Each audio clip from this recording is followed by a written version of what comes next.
Continuing this year, the percentage of black players on Major League Baseball rosters this opening day was down to 8.5%. That's down from 10% just last year. We've seen this number continually grow smaller. As a product of inner city baseball, I can appreciate this conversation as the talking heads try to explain why kids are drifting away from the sport I love.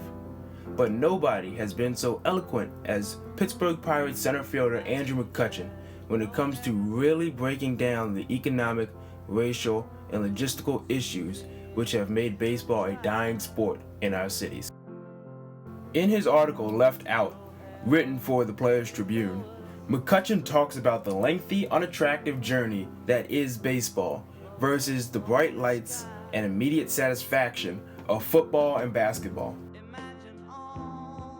He also talks about how financially baseball has separated itself from those who can't afford $500 gloves, $400 bats, $2,500 travel teams, and $150 per hour training sessions with the local ex-pro.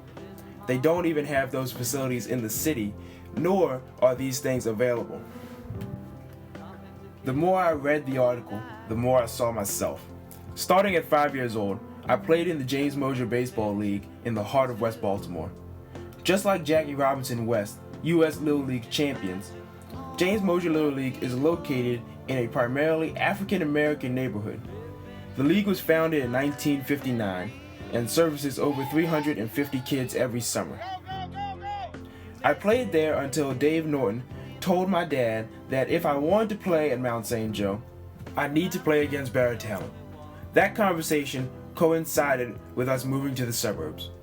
At that time, I was fortunate enough to play for several travel teams, finally ending up at Mount St. Joe.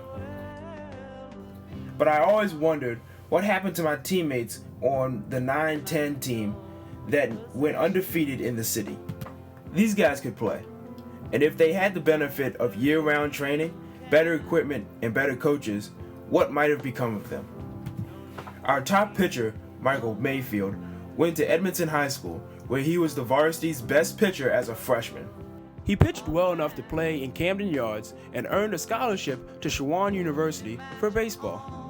He was killed 38 days before graduation last year in a case of mistaken identity. On the same team, our center fielder Tyreek Bolden was recently arrested for killing a drug dealer. He is 17 years old and looking at life in prison.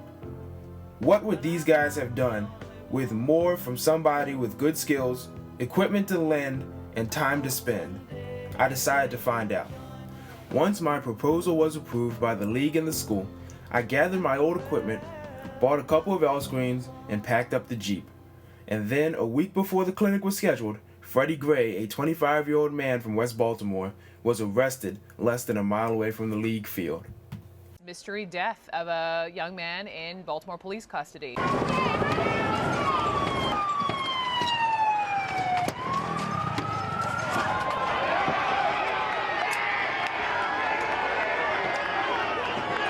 To protect the kids from the protest that weekend, the league closed for the rest of the week, thus canceling the initial date of May 2nd.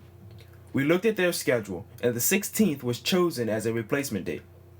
During that time, I decided to reach out to the author of the article to see if he could possibly contribute some baseballs to the event.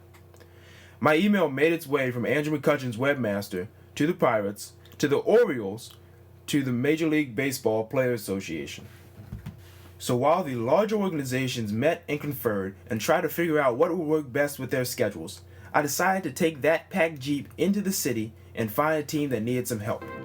That team turned out to be the 7-8-year-old Birmingham Barons, whose coach eagerly let my dad and I help out with his practice.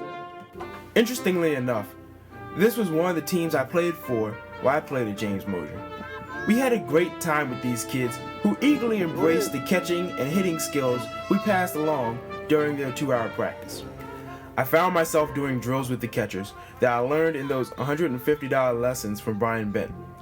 The kids really grasped the knowledge and drills we brought, and the coaches were extremely appreciative for the help and receptive to the new information. They actually started to use some of the things we said during practice, and the team made progress defensively and hitting while we were there, making a difference one player at a time. I am looking forward to the clinic. I have the Jeep packed and the soft toss machine charged. The store worth of bats and gloves that I've used over the years are ready to be put to good use. My dad and his teammates have signed on and are ready to help.